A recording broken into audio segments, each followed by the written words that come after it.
새벽 2, 3시쯤 불 꺼진 방에서 홀로 눈을 뜨신 적 없으신가요?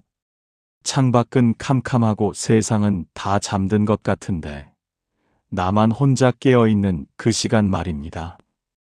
분명 몸은 고단한데 머릿속은 복잡하기만 합니다. 다 키워놓은 자식이 아직도 자리를 못 잡아서 걱정이고, 믿었던 사람에게 빌려준 돈은 소식이 없어 속이 타들어갑니다.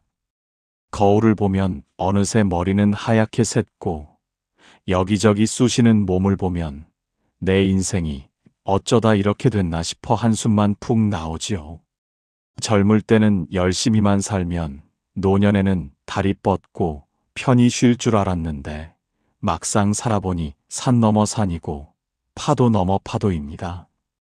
남들은 다 행복하게 잘 사는 것 같은데 왜 나만 이렇게 힘든 건지 억울한 마음이 들 때도 있으실 겁니다.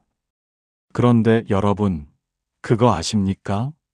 사실은 나만 힘든 게 아니라 살아있는 모든 것이 다 괴롭다는 사실을요. 안녕하세요. 우리네 인생을 이야기하는 인생 이야기 마당입니다. 오늘은 인류의 위대한 스승인 부처님의 말씀을 통해 나이 들수록 더 무거워지는 인생의 짐을 어떻게 하면 홀가분하게 내려놓을 수 있는지 이야기해 보려 합니다. 첫 번째 이야기입니다. 인생은 원래 고통의 바다입니다. 우리는 살면서 자꾸만 행복을 찾으려 합니다. 행복해야 해, 즐거워야 해, 아프지 말아야 해라고 되뇌면서 말이죠. 그런데 부처님께서는 아주 냉정하게 말씀하셨습니다. 인생은 고해, 즉 고통의 바다다. 이 말씀을 처음 들으면 참 야속하게 느껴집니다. 안 그래도 힘든 사람한테 위로는 못 해줄 망정, 인생이 원래 괴로운 거라니 너무 비관적인 것 아니냐고 반문하실 수도 있습니다. 하지만 곰곰이 생각해보면 이 말씀만큼 우리에게 큰 위로를 주는 말도 없습니다. 우리가 괴로운 진짜 이유는 힘든 일 그 자체 때문이 아니라 내 인생은 힘들면 안 된다는 착각 때문입니다. 비가 오면 옷이 젖는 게 당연한 이치지요. 그런데 왜 하늘은 나한테만 비를 뿌리는 거야 라고 화를 내면 나만 괴로워집니다. 사는 게 원래 내 마음대로 안 되는 것이고 늙고 병들고 헤어지는 것이 당연한 순리라고 받아들이면 역설적으로 마음이 아주 편안해집니다. 저기 밭에서 일하는 농부를 한번 보세요. 농사는 땀 흘리고 허리가 휘어지도록 일해야 열매를 얻습니다. 그 농부가 땀 흘리는 걸 두고 왜 나만 이렇게 덥고 힘든가라고 불평하던가요? 아닙니다. 곡식을 얻으려면 당연히 치러야 할 대가라고 생각하고 묵묵히 밭을 갑니다. 우리 인생도 똑같습니다. 자식을 키우는 기쁨 뒤에는 속 썩는 괴로움이 따라오고 오래 살고 싶은 바람 뒤에는 늙어가는 서글픔이 그림자처럼 붙어 다닙니다. 이것은 잘못된 게 아닙니다. 여러분이 못나서 겪는 일도 아니고 운이 나빠서 벌어지는 일도 아닙니다. 그저 인간으로 태어났기에 겪어야 하는 지극히 자연스러운 날씨 같은 것입니다. 그러니 오늘 밤 마음을 괴롭히는 고민이 있다면 이렇게 한번 중얼거려 보세요. 그래, 사는 게 원래 고단한 거지. 나만 그런 게 아니야. 다들 그렇게 견디며 사는 거야. 고통을 없애려고 발버둥 치는 대신 원래 그런 것이다라고 덤덤하게 인정해버리는 순간 마음속에 꽉 쥐고 있던 힘이 스르르 풀리는 것을 느끼실 겁니다.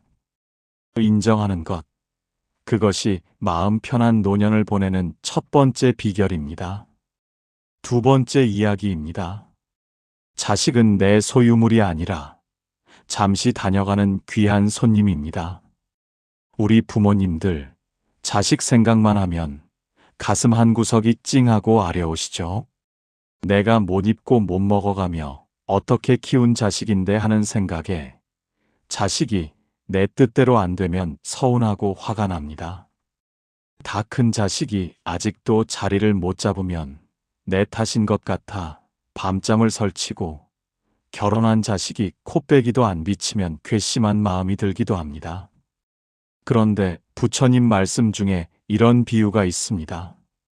자식은 나라는 나무에서 자라난 가지가 아니라 그저 내 품에 잠시 머물다 가는 손님이라는 겁니다. 집에 귀한 손님이 오면 어떻게 하시나요?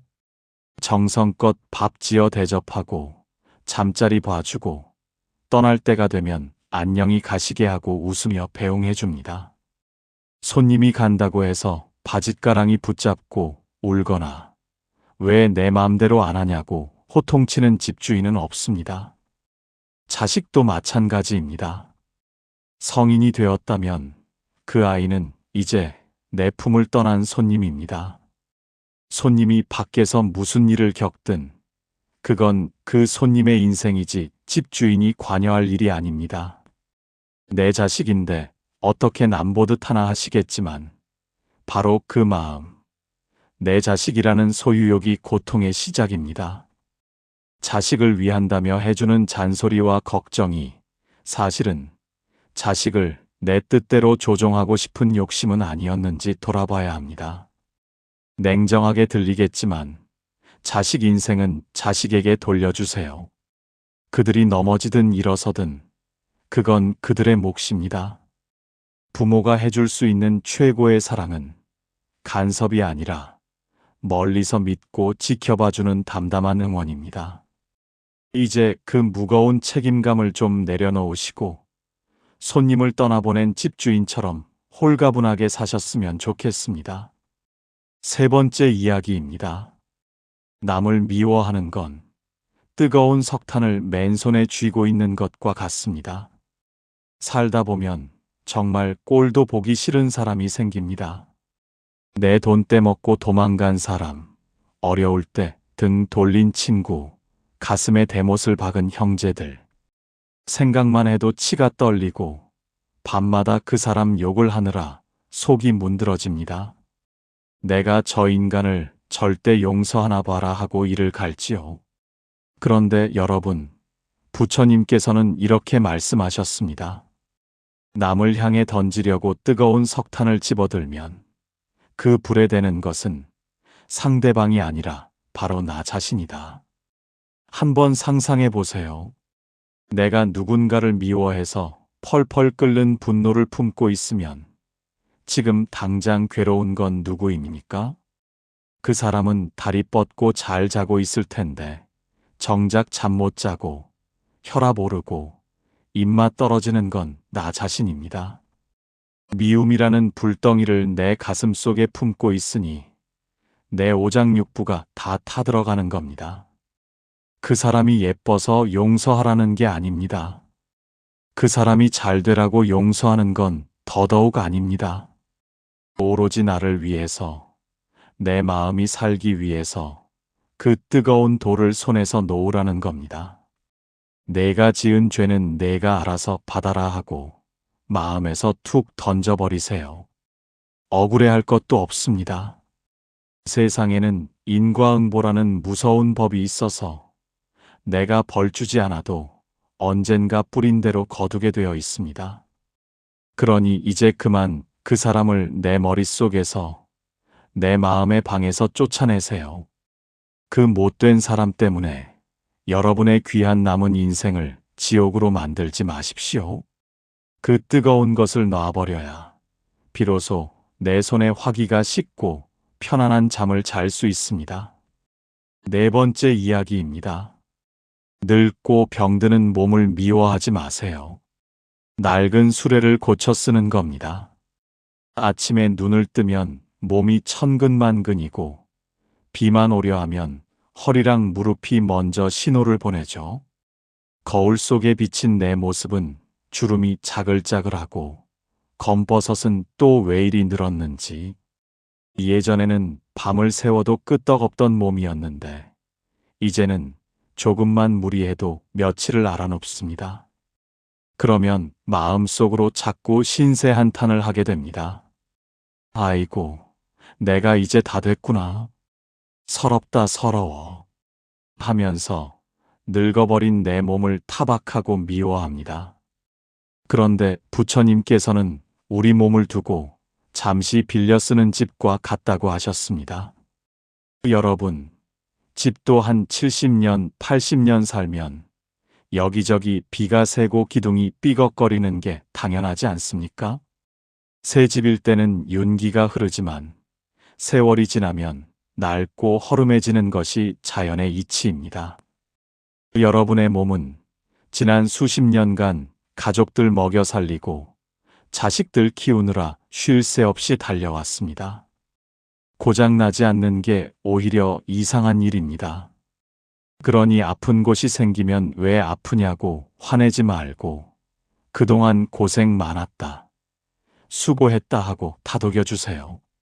아픈 무릎을 주무르면서 주인 잘못 만나 평생 고생했네 하고 위로해 주십시오.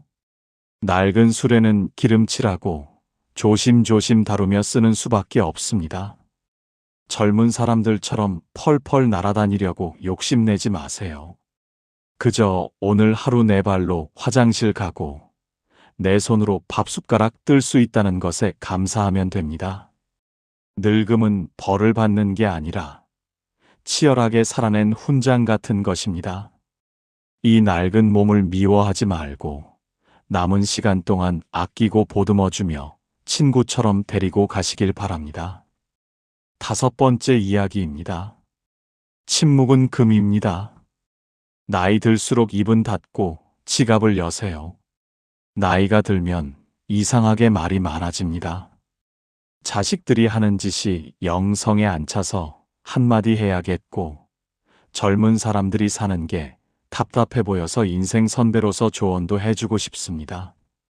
내가 해봐서 아는데 옛날에는 안 그랬는데 하며 자꾸 가르치려 들게 되지요.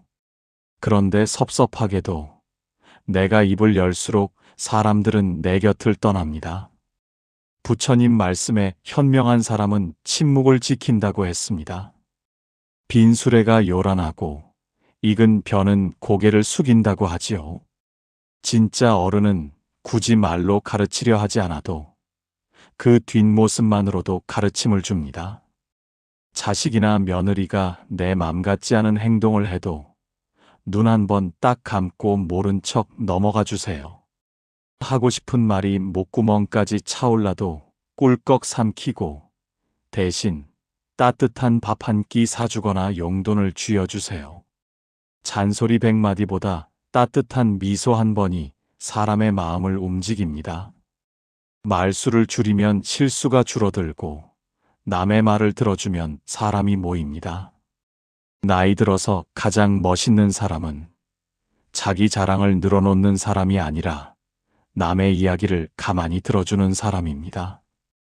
입을 닫으면 귀가 열리고 귀가 열리면 비로소 마음이 통하게 됩니다.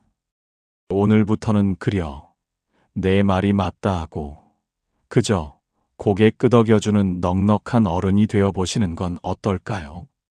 6번째 이야기입니다. 지나간 일은 이미 흘러간 강물입니다. 우리는 자꾸 뒤를 돌아봅니다. 그때 내가 그 땅을 샀더라면, 그때 내가 그 사람을 만나지 않았더라면, 자식 교육을 좀 더 엄하게 시켰더라면, 이런 생각들로 밤새 이불을 걷어차곤 하지요. 젊은 시절의 실수, 가난해서 못 배운 서름, 순간의 잘못된 선택이 뼈에 사무치게 후회될 때가 있습니다. 하지만 여러분, 흐르는 강물을 손으로 잡을 수 있습니까? 이미 저 아래로 흘러가 버린 물은 아무리 애를 써도 다시 내 앞으로 되돌릴 수 없습니다. 부처님께서는 과거는 이미 지나갔고 미래는 아직 오지 않았다. 오직 존재하는 것은 현재뿐이다라고 하셨습니다. 지나간 과거를 붙들고 괴로워하는 것은 이미 죽은 자식을 끌어안고 우는 것과 같습니다. 그것은 반성이 아니라 나 자신을 향한 고문입니다. 그때는 그게 최선이었을 겁니다. 그때는 그럴 수밖에 없는 사정이 있었겠지요. 그러니 이제 그만 자신을 용서하세요. 그땐 어쩔 수 없었어. 그래도 이만하면 잘 버텼다. 하고 스스로를 놓아주세요. 지나간 슬픔으로 오늘 누릴 수 있는 햇볕을 가리지 마십시오.